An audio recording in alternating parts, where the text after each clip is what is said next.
Hello, boys and girls. It's story time with Uncle Mike. Today's story is Chrysanthemum, a very hard word to say. And the story is about a little mouse whose name is Chrysanthemum. Let's see what happens.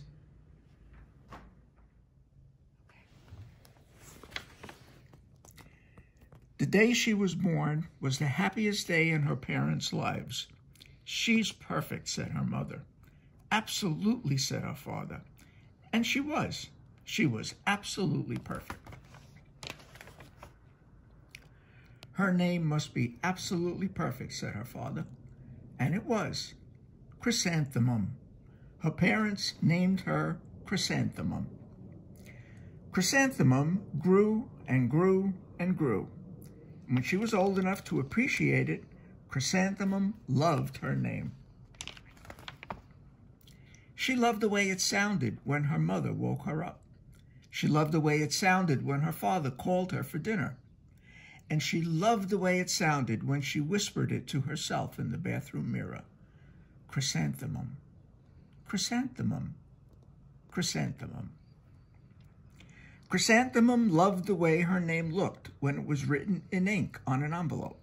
She loved the way it looked when it was written with icing on her birthday cake. And she loved the way it looked when she wrote it herself with her fat orange crayon. Chrysanthemum, chrysanthemum, chrysanthemum.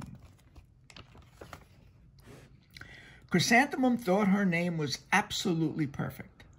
And then she started school. On her first day, Chrysanthemum wore her sunniest dress and her brightest smile. She ran all the way. "Hooray," said Chrysanthemum, "school!"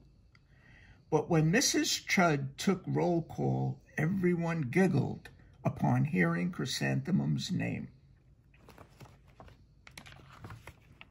"It's so long," said Joe. "It scarcely fits on your name tag," said Rita, pointing. "I'm named after my grandmother," said Victoria. "You're named after a flower." Chrysanthemum wilted. She did not think her name was absolutely perfect. She thought it was absolutely dreadful. The rest of the day was not much better. During nap time, Victoria raised her hand and informed Mrs. Chud that Chrysanthemum's name was spelled with 13 letters. "That's exactly half as many letters as there are in the entire alphabet," Victoria explained. "Thank you for sharing that with us, Victoria," said Mrs. Chud. "Now put your head down." "If I had a name like yours, I'd change it," Victoria said, as the students lined up to go home. "I wish I could," thought Chrysanthemum miserably. "Welcome home," said her mother. "Welcome home," said her father. "School is no place for me," said Chrysanthemum. "My name is too long. It scarcely fits on my name tag. And I'm named after a flower." "Oh, pish," said her mother. "Your name is beautiful and precious and priceless and fascinating and winsome," said her father. "It's everything you are," said her mother. "Absolutely perfect," said her father. Chrysanthemum felt much better after her favorite dinner, macaroni and cheese with ketchup, and an evening filled with hugs and kisses and parcheesi. That night, Chrysanthemum dreamed that her name was Jane. It was an extremely pleasant dream. The next morning, Chrysanthemum wore her most comfortable jumper. She walked to school as slowly as she could. She dragged her feet in the dirt. "Chrysanthemum, chrysanthemum, chrysanthemum," she wrote. "She even looks like a flower," said Victoria, as Chrysanthemum entered the playground. "Let's pick her," said Rita, pointing. "Let's smell her," said Joe. Chrysanthemum wilted. She did not think her name was absolutely perfect. She thought it was absolutely dreadful. The rest of the day was not much better. During nap time, Victoria raised her hand and said, "A chrysanthemum is a flower. It lives in a garden with worms and other dirty things." "Thank you for sharing that with us, Victoria," said Mrs. Chud. "Now put your head down." "I just cannot believe your name," Victoria said, as the students lined up to go home. Neither can I, thought Chrysanthemum miserably. Welcome home, said her mother. Welcome home, said her father.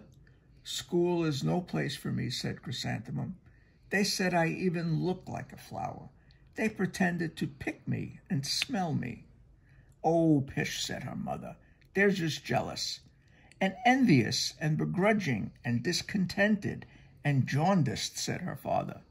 Who wouldn't be jealous of a name like yours, said her mother. After all, it's absolutely perfect, said her father. Chrysanthemum felt a trifle better after her favorite dessert, chocolate cake with buttercream frosting, and another evening filled with hugs and kisses and parcheesi. That night, Chrysanthemum dreamed that she was a chrysanthemum. She sprouted leaves and petals. Victoria picked her and plucked the leaves and petals one by one until there was nothing left but a scrawny stem. It was the worst nightmare of Chrysanthemum's life. Chrysanthemum wore her outfit with 7 pockets the next morning. She loaded the pockets with her most prized possessions and her good luck charms. Chrysanthemum took the longest route possible to school. She stopped and stared at each and every flower. Chrysanthemum, chrysanthemum, chrysanthemum, the flowers seemed to say. That morning, the students were introduced to Mrs. Twinkle, her music teacher. Her voice was like something out of a dream, as was everything else about her. The students were speechless. They thought Mrs. Twinkle was an indescribable wonder. They went out of their way to make a nice impression. Mrs. Twinkle led the students in scales.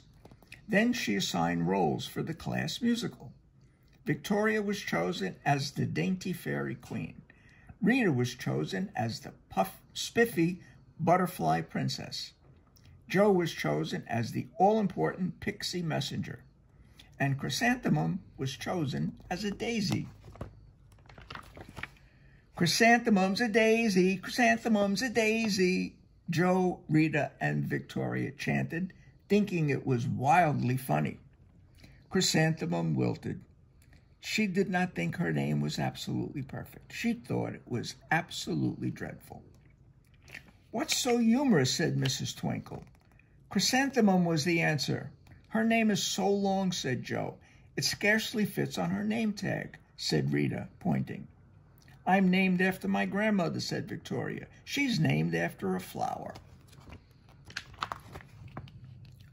My name is long, said Mrs. Twinkle. It is, said Joe. My name would scarcely fit on a name tag, said Mrs. Twinkle. It would, said Rita, pointing. And, said Mrs. Twinkle, I'm named after a flower, too. You are, said Victoria. Yes, said Mrs. Twinkle. My name is Delphinium. Delphinium Twinkle. And if my baby is a girl, I'm considering Chrysanthemum as a name. I think it's absolutely perfect.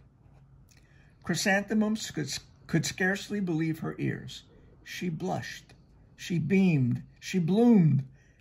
Chrysanthemum, chrysanthemum, chrysanthemum. Joe, Rita, and Victoria looked at Chrysanthemum longingly. Call me Marigold, said Joe. I'm Carnation, said Rita, pointing. My name is Lily of the Valley, said Victoria. Chrysanthemum did not think her name was absolutely perfect. She knew it. Overall, the class musical was a huge success. Chrysanthemum was absolutely perfect as a daisy. Victoria made the only mistake. She completely forgot her lines as the dainty fairy queen. Chrysanthemum thought it was wildly funny, and she giggled throughout the entire dance of the flowers. Eventually, Mrs. Twinkle gave birth to a healthy baby girl, and of course, she named her Chrysanthemum. And that's the end of today's story. Stay tuned for another story time by Uncle Mike.